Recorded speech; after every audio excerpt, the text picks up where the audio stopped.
For Tahiti Maze, I have decided my best option is to stick with the Evo 4 for now. And I am doing this because, well, I actually want to win some money for my next two events and not just wind up immediately wasting my money on the next event in line. So I'm going to stick with the Evo 4 as we have the Tsukuba Wet race that will be next. And, well, because dirt tyres are pretty expensive in this game at 23 grand, depending on if you want to take your car onto the dirt, I figured it was just easier for me to stick with a car that already has dirt tyres. So 2 laps of Tahiti Maze on both sides. Let's get through the first one.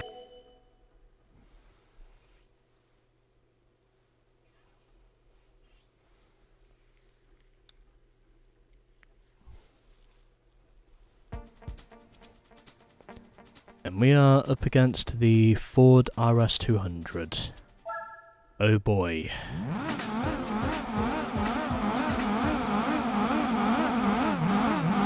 Yeah, I should have used the 205 for this one. Unless I'm actually going to pull this off.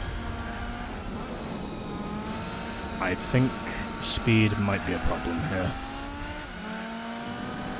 Because I'm up against the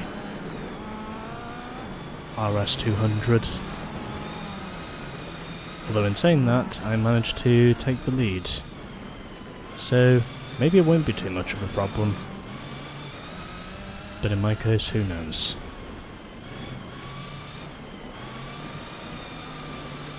I said oh boy at the beginning because, well, I had a feeling this might be a challenge.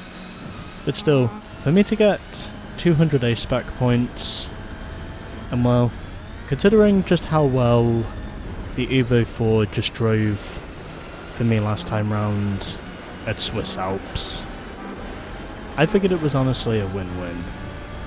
I know speed would be a problem, but handling, however, I think that's actually one area where this car might just be good. The one thing I can guarantee is this race is going to have some fireworks.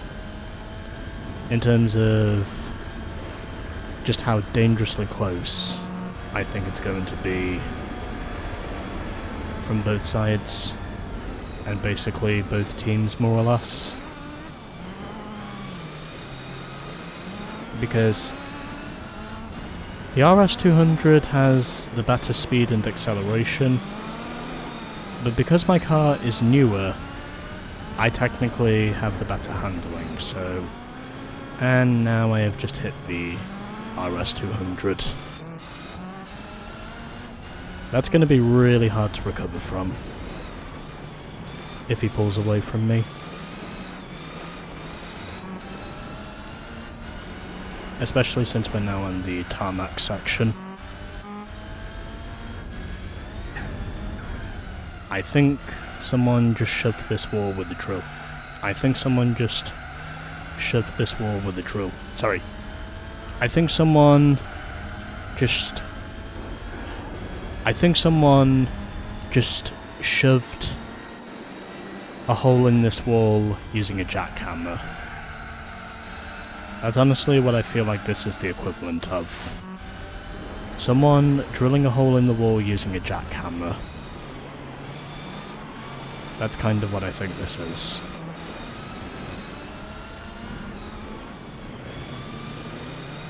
But hopefully I can repass the RS200. If that is possible in any way.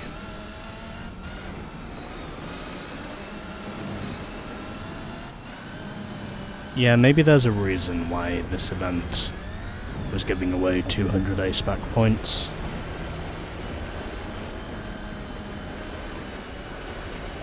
Yeah, I could not do anything else in that instance.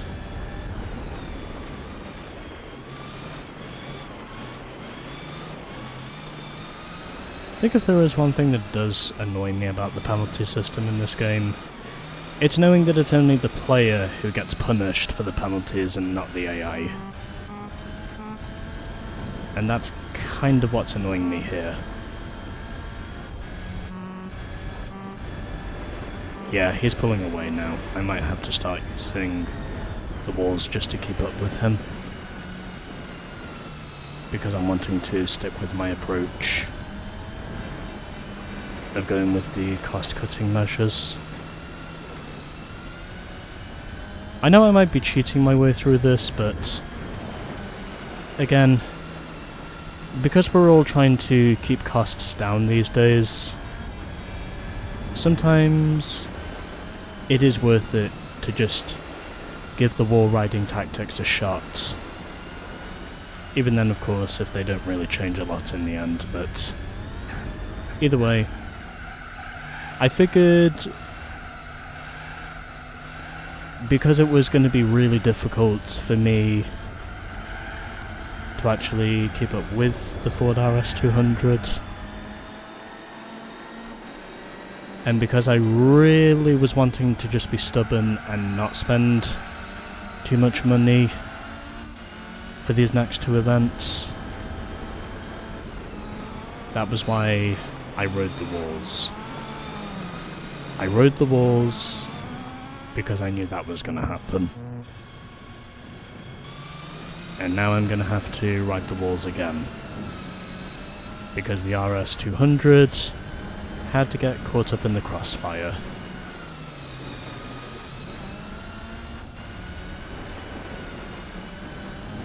I really am trying desperately to show that I can beat him, basically through any means necessary, is what my tactic is. Even then, of course, if I am clearly cheating to get there.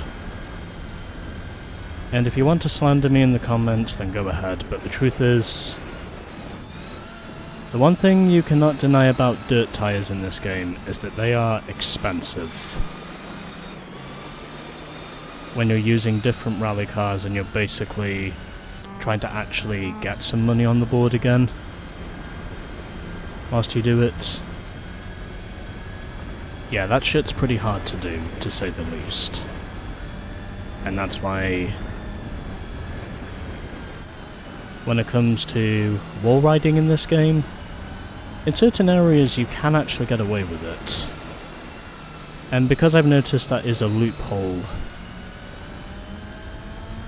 when it comes to the wall riding physics in this game, because, well, vehicle damage isn't really existent in this game.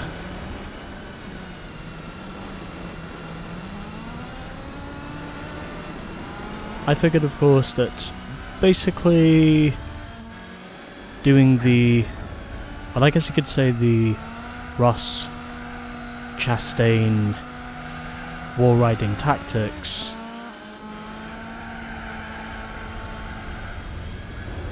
they actually seem to help me out in that instance.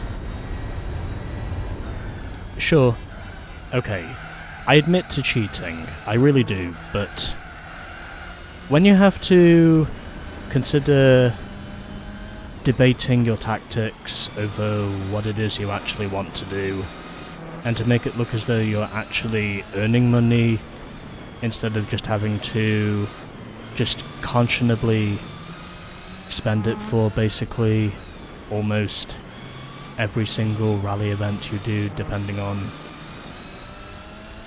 just your tactics and what tyres you want to use. And also, when you do have to consider a fair share of things in your outside life as well,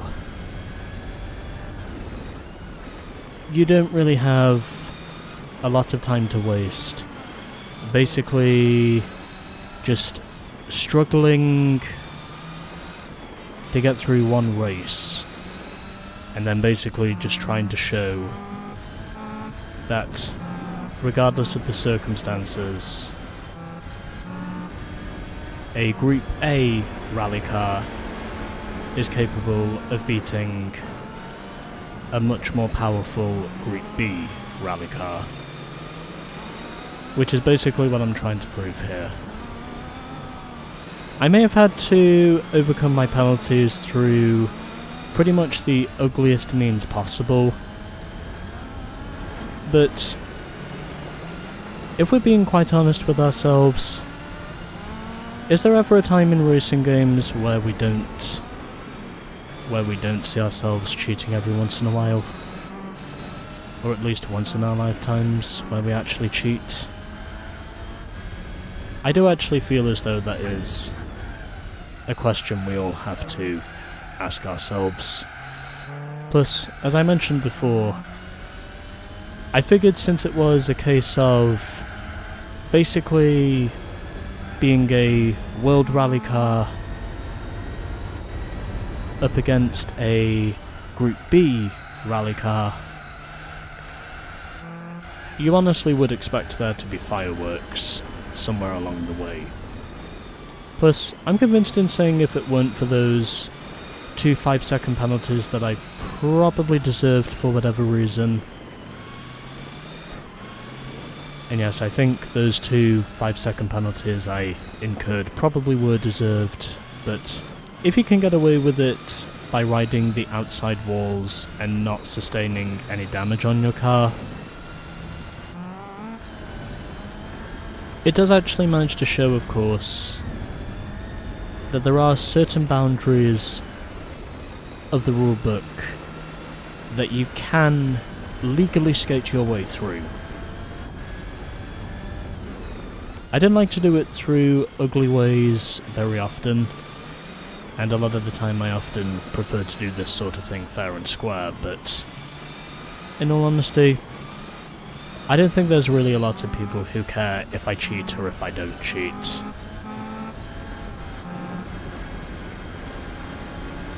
The only thing I really care about personally is just trying to make sure that I somehow get it done. And that's why I'm using the outside wall again, because I do not want to get smoked by the RS 200.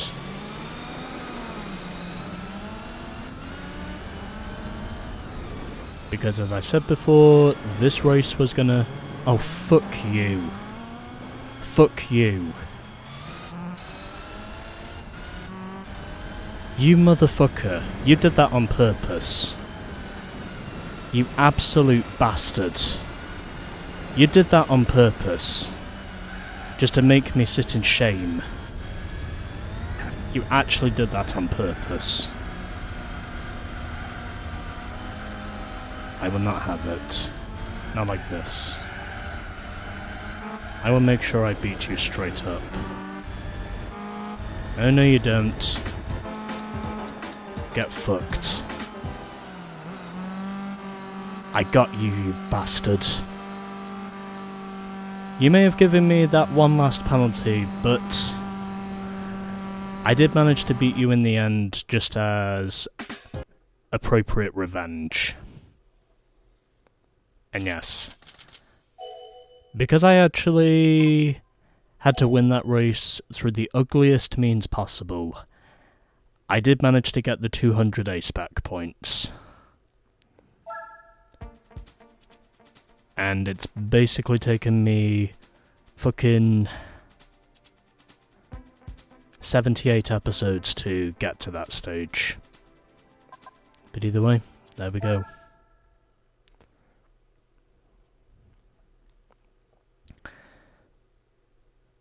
Another rally event has won.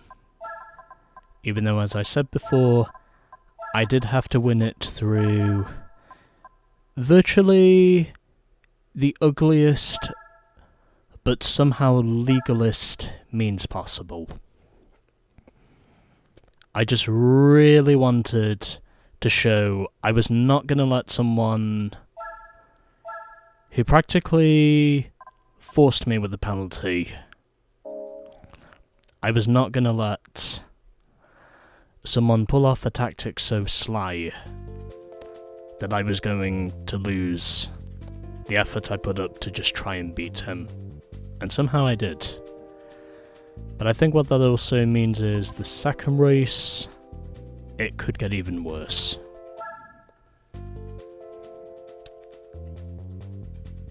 Fuck me. It just got even worse. I would be amazed if I could somehow pull this off. I mean, if the first one was practically hard enough to win, then this is pretty much the equivalent of trying to basically win something probably even bigger than the lottery. It's basically almost as if you're practically trying to win slots.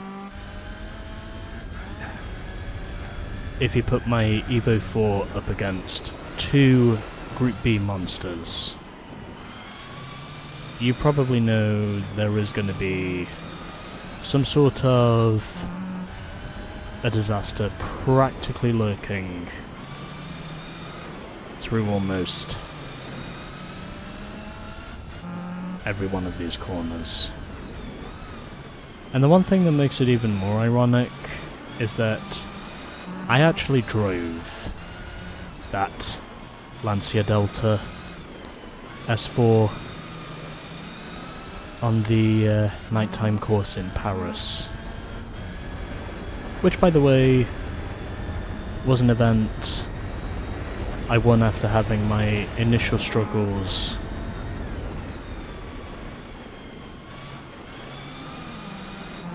in the second race. Well, they weren't initial struggles, but point is, I did have to struggle in order to win the second race, because it was basically a case of Group B versus Group B. And well, because we're on what's essentially an autocross course with both gravel and tarmac, which basically does equate to what's essentially an autocross course.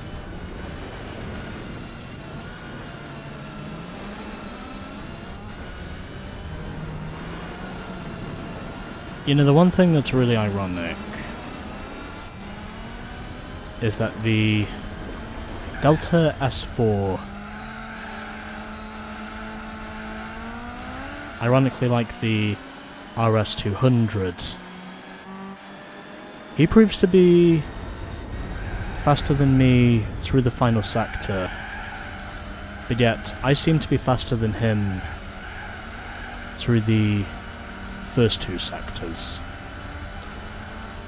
Plus the other thing is, well, when you have to deal with as much in your outside life as I do in terms of just trying to keep yourself just mellow under pressure with the outside things you do as much as I do, then basically your only goal in mind is just to show that hopefully without too much trial and error you can actually pull off what in most cases would be unthinkable. But if I manage to get 2 straight races where I do score a total of 400 A-spec points in just 2 races, that's honestly just going to feel like an unfathomable amount, considering I quite literally used my Evo 4. Even though, as I said before, it was mentioned through ugly means, I did at least want to show I could pull it off, because I am just that damn stubborn. Basically, being about, I would honestly say, about as stubborn as a goat.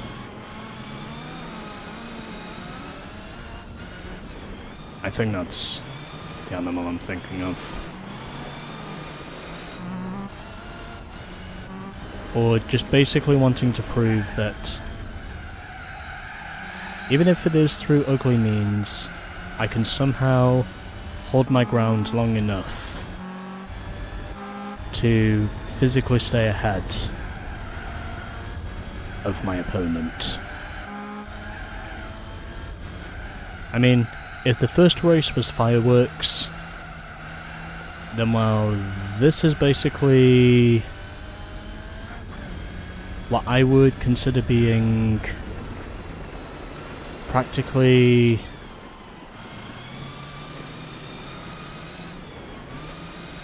just a factory explosion of me trying to somehow fend off 2 Group B rally cars long enough to get the maximum available points I can get in 2 race events. Basically trying to prove that the Evo 4, even if it is through ugly means, I at least want to show that winning both races is at least possible.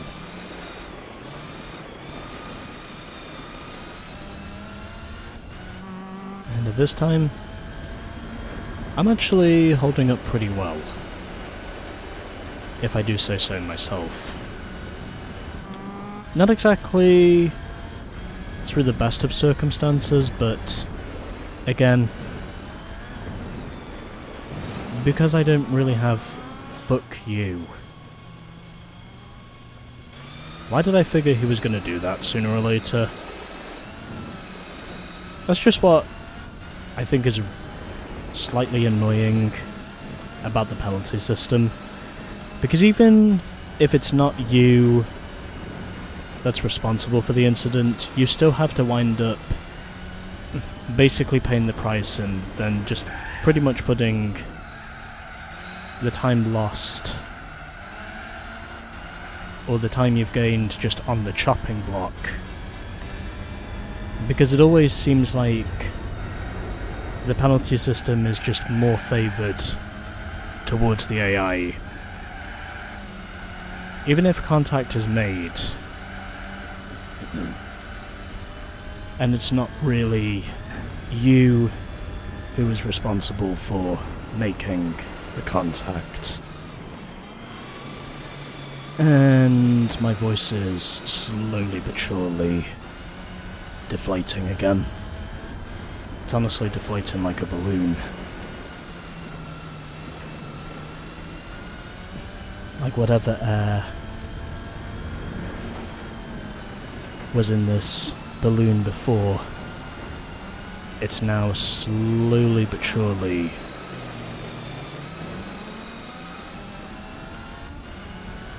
just, well, slowly but surely flailing. If I wasn't using the walls right now, there is no way I would possibly be in this race. But again, I have come to establish that with Group B cars in this event, well, the AI are practically willing to be just as aggressive through some of these corners as I can be. And I feel like, under the circumstances, this is what I would honestly argue is almost a case of it pretty much being what could almost be described as nearly a total war backdrop. Or just, in general, with these 2 races, basically just being 2 examples of total warfare on the rallying front, where it's basically the stronger handling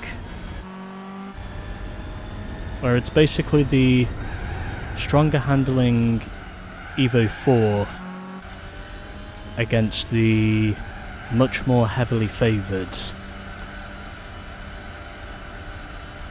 high acceleration, high horsepower Lancia Delta S4.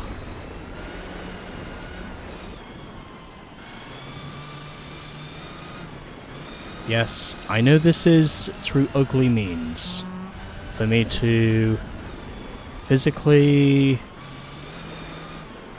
throw my hat in the ring just to have a shot at winning.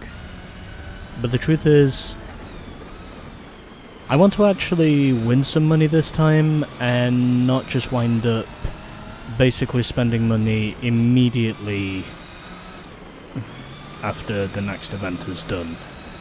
And that was why I stuck with the Evo 4. Also because, well, I just wanted to show in general that a much more balance-powered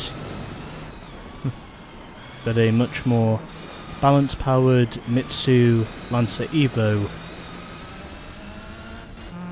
is capable. I'm basically the David in this instance, going up against the two monstrous Group B Goliaths that almost 9 times out of 10 would basically beat me straight up, even if I wasn't having to cheat my way to the front as much as I have done in this race. But again, I also have to consider time management, because I do have other things to do outside of this, as I've said numerous times before. It may have been ugly, but the truth is, I did manage to fend off the two ferocious Group B Goliaths in both races, because I kind of knew these two races were going to be long ones by rallying standards in this game. Also because it's already 5 o'clock and I don't think I really have enough time to get through another event. Well, except for the Tsukuba wet race, maybe, but not so sure about the other one. Did I save a replay? I got a feeling that says I did. Yeah, I did. It's fine. I kind of knew those two races were going to be ugly anyway. But anyway, what's done is done, and I have managed to beat two Group B monsters in their first attempts respectively. So for winning this one, we get the Pajero rally car. That's nice. I'm pretty sure this car competed in the Dakar rally. In other words, the Paris-Dakar rally. But anyway, another event is down, and next up will be the Tsukuba wet race. Oh boy. But either way, we actually won some money. I'm probably not going to say this enough, but it may have been through some of the ugliest means possible, without having a penalty in all these races, but the truth is, the Tour of Tahiti races, the way they were, it was going to be chaos whichever way you looked at it. There was honestly no way I was going to get through those two races without there being the inevitable confrontation for contact. It was just going to happen either way. Anyway, this is the car we get. The Pajero Rally Raid car from 1985. And I've also noticed it's got Nikon as one of its main sponsors. I do also quite like that paint scheme job. I think if this thing didn't have so much of a power disadvantage, I would actually consider using this thing, but unfortunately I won't be able to use it for anything. Unless I really wanted to, but, well, that's by the by. And so, as my voice almost dies, we have 3 rally events to go. The Tsukuba Wet race is the next one.